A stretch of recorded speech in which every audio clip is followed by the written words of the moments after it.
A man stands in an upper room in the heat of a Babylonian afternoon. The dust of a foreign empire coats his sandals. We treat the physical world as a distraction, a heavy coat to be taken off, so the inner spirit can finally speak. The Greek word is epiro, to hoist up, to elevate, like a heavy sail catching the wind. He is telling angry men prone to curling their fingers into fists to fight for control, to unclench, to hoist their empty palms into the air.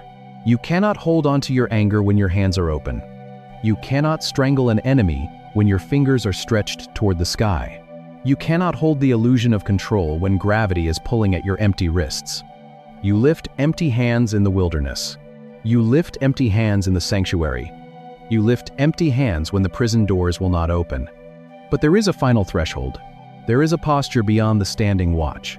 There is a posture beyond the breaking of the knees and the opening of the hands. There is a depth of gravity where even lifting a single finger requires too much strength.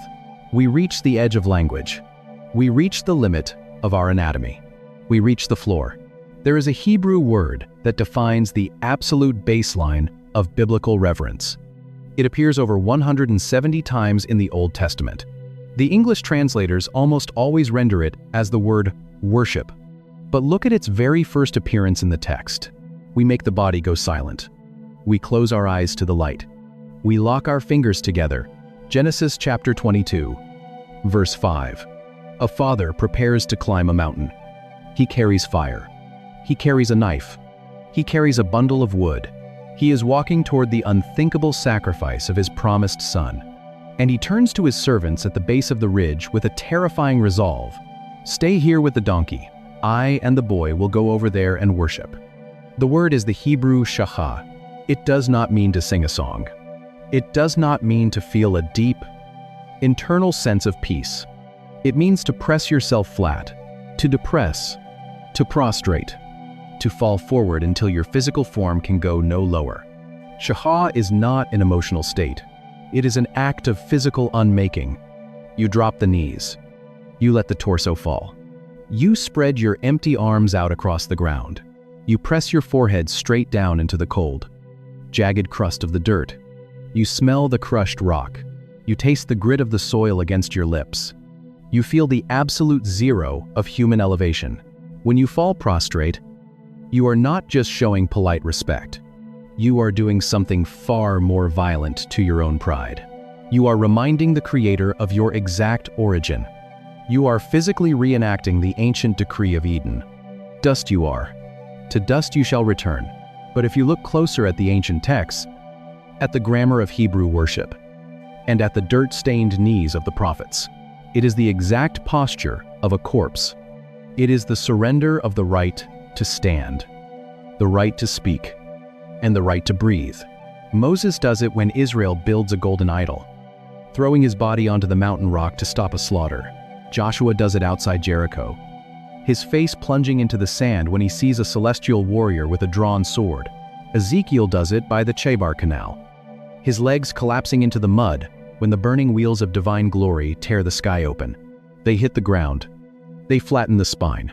They return to the dirt. This is the ultimate end of human strength. The body has nothing left to offer. The physical vocabulary of the flesh is entirely spent.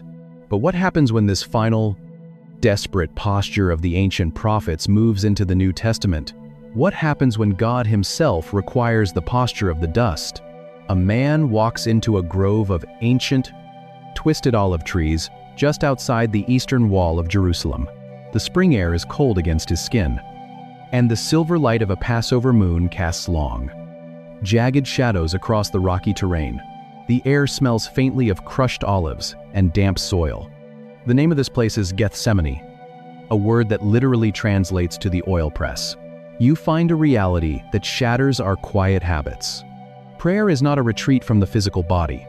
It is the mobilization of it, the massive stone basin where intense, crushing weight is applied to fruit until the oil pours out. And here, the Creator of the earth prepares to be crushed. He leaves his closest friends a stone's throw away. You can hear the heavy, rhythmic breathing of their exhaustion as they begin to drift into sleep in the dark. But the man does not sleep. He does not stand to take the courtier's watch, asserting his right to be heard. He does not simply bend his knees to unload a temporary burden.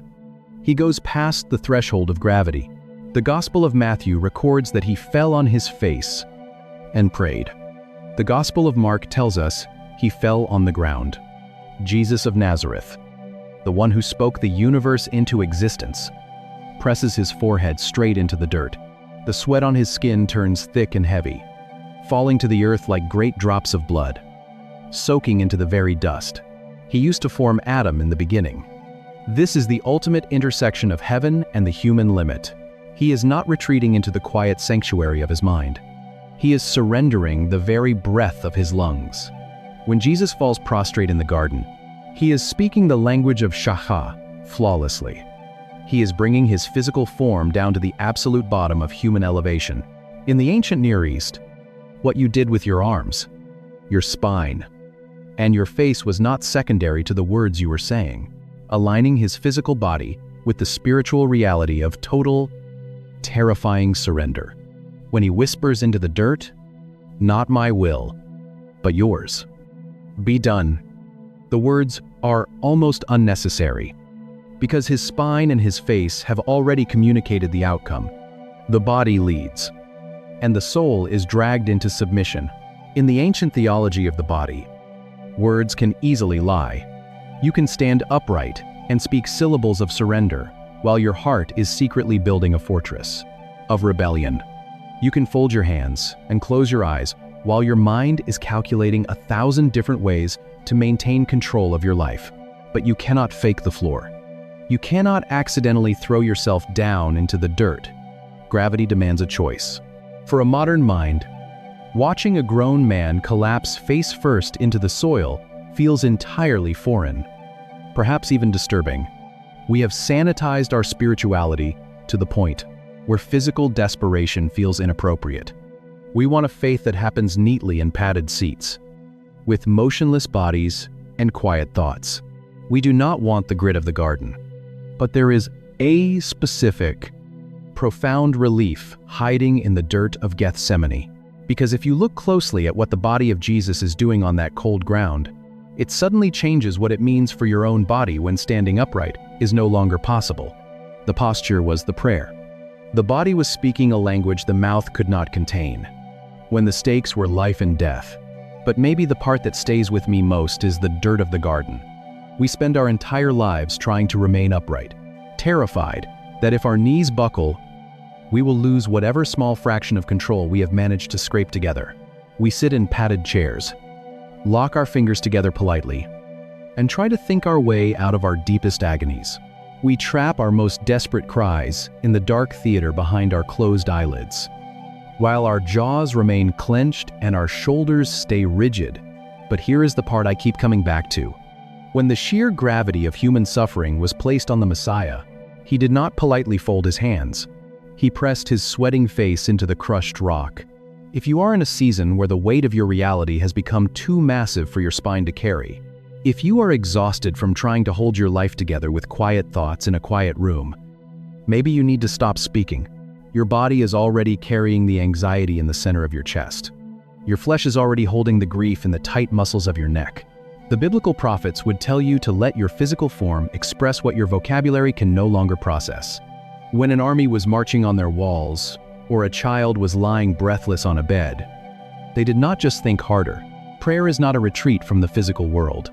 It is the mobilization of the flesh. Go into an empty room, shut the door, feel the actual, physical ground beneath you. Drop your center of gravity and let your knees hit the floor, physically unloading the crushing cargo of your own illusions. Hoist your empty hands into the air, showing the heavens the exposed curve of your palms, declaring that your weapons are entirely spent. If the burden is too heavy even for that, let the spine collapse. Press your forehead into the cold floor and return to the dust. You do not need to have the right theological vocabulary. You do not even need to have a coherent thought. When you lower your frame to the earth, the body is praying the exact truth. The soul is too afraid to admit. And when you finally let your anatomy do the talking, you discover you are not doing something new. You are joining a rhythm that has been echoing through the dirt for thousands of years. Because the dirt remembers the weight of the prophets. Daniel drops his knees to the masonry of a Babylonian room. They threw themselves onto the crushed rock. They raised empty hands to the sky. They stood like soldiers on a watchtower, and the mouths of the lions are forced shut. Hannah stands weeping at the wooden doorpost of Shiloh, and the silence of a barren womb is broken.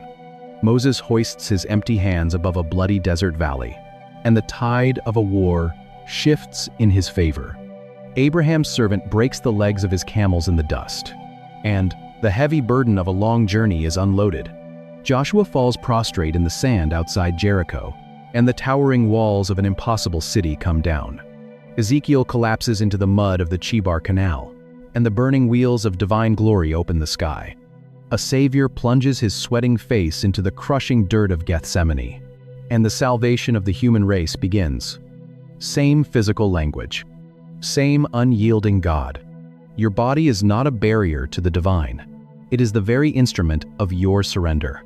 If this opens something in you, subscribe. Leave a comment. Even one word helps. Share this with someone who is exhausted from trying to hold their world together on their own 2 feet. Pray for us as we keep digging into these texts.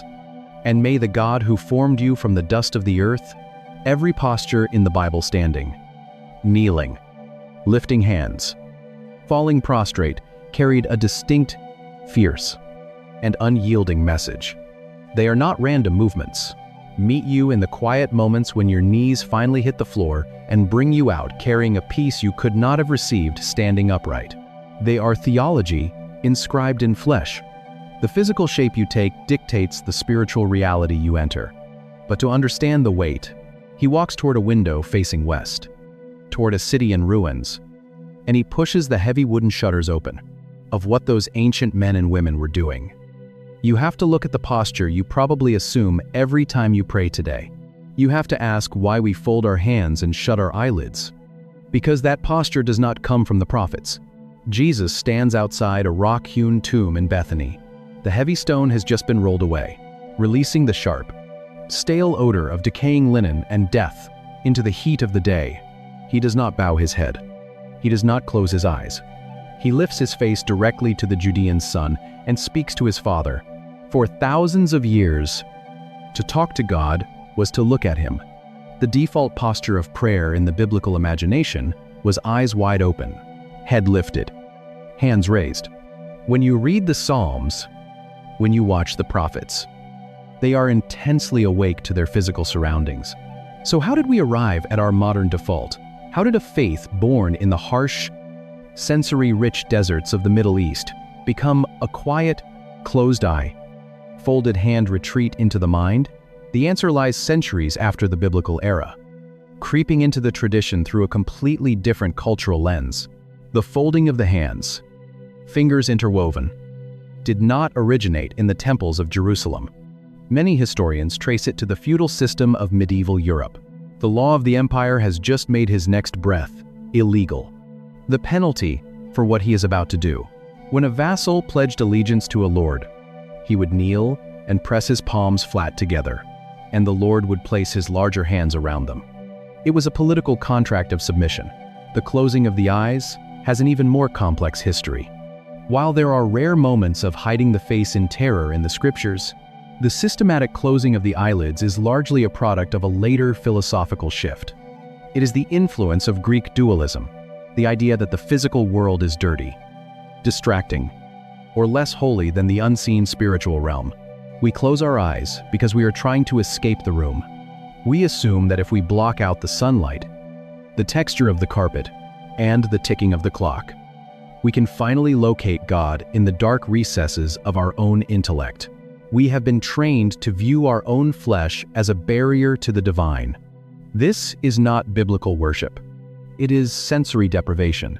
The biblical worldview does not split the human being into a clean spirit trapped in a dirty shell. In the Hebrew mind, you do not have a body. You are a body. The book of Genesis tells us that God breathed his own breath into the dirt, and the dirt became a nephesh, is the tearing of his flesh by teeth and claw in a darkened pit. But he does not hide in the center of the room, a living, breathing, physical soul. To suppress your physical form in order to pray is to silence half of the very creature God designed. The ancient Hebrews understood this seamlessly. When their hearts were broken, they did not just feel internal sorrow. They grabbed the collar of their linen tunics and ripped the fabric until it tore. And they poured actual, gritty ashes onto their scalps. When they experienced salvation, they did not just feel quiet gratitude. They struck stretched leather tambourines and danced in the dirt until their bodies were coated in sweat. They knew a profound psychological truth long before modern science discovered it. The body is not a container for the spirit. It is the steering wheel. What the physical frame does, the soul is forced to follow. And the most common physical posture they assumed, the everyday baseline stance of their communication with the Creator, was not down on the floor. It was firmly on their 2 feet. A woman stands near the wooden doorpost of the tabernacle at Shiloh. The heavy smell of roasted lamb and burning fat drifts across the courtyard. An old priest sits on a stone seat nearby, watching her closely. Tears cut wet lines through the dust on her cheeks. Her lips tremble rapidly. Her jaw is tight. She makes absolutely no sound. She is in the fight of her life. He does not quietly whisper a thought toward the ceiling while pretending to read a scroll. He drops. His bare knees hit. She is begging for a son. And she is standing on her 2 feet. Years later, she returns to this very spot with a little boy. She looks at the old priest, and she reminds him of this exact moment. 1 Samuel chapter 1, verse 26. I am the woman who stood by you here, praying to the Lord. The English translation uses the word stood. The Hebrew word is amad. It appears hundreds of times in the Old Testament, and its meaning is fiercely specific. It does not just mean being upright. It means to take a station. It means to hold a position. It means to remain fixed when everything else shakes. Servants amad before a king in the royal court. Soldiers amad on a watchtower scanning the horizon. Angels amad around the burning throne of heaven. When you look at the etymology of the word, you realize what this posture actually communicated in the ancient world. Standing is not a casual posture of convenience. It is an assertion of right. You stand because you belong in the room. You stand because the king has granted you an audience. You are not a trespasser sneaking into the palace. You are a designated courtier. You have a legal right to bring a petition. Abraham amad before God in the heat of the day to negotiate for the survival of Sodom. Moses amad in the gap between a deadly plague, the hard masonry of the floor. His hands reach out. His voice rises, echoing out the open window into the hot, dry air and a terrified nation. Elijah claims his authority to a wicked king by declaring, "The Lord God of Israel lives, before whom I am mad." The prophets did not view standing as a lack of reverence. They viewed it as active duty. When you stand to pray, you are taking your post. You are bringing the chaos of the outside world into the throne room. You plant your feet on the cold stone floor. You look up. You refuse to leave your station until the king speaks. Standing is not just waiting. It is the posture of the priest. It requires strength. It requires an awake mind. It requires a body ready to move the moment an order is given. But there is a limit to human strength. There are moments when the presence of that king becomes too heavy to bear. There are seasons when the weight of the grief, or the weight of the glory, presses down from above.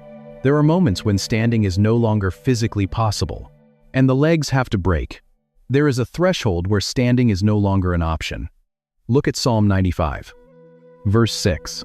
It is a song likely chanted by thousands of pilgrims walking the dusty, steep ascent into Jerusalem, where the king's spies are already listening. Daniel does not pray with his mind. He prays with his bones.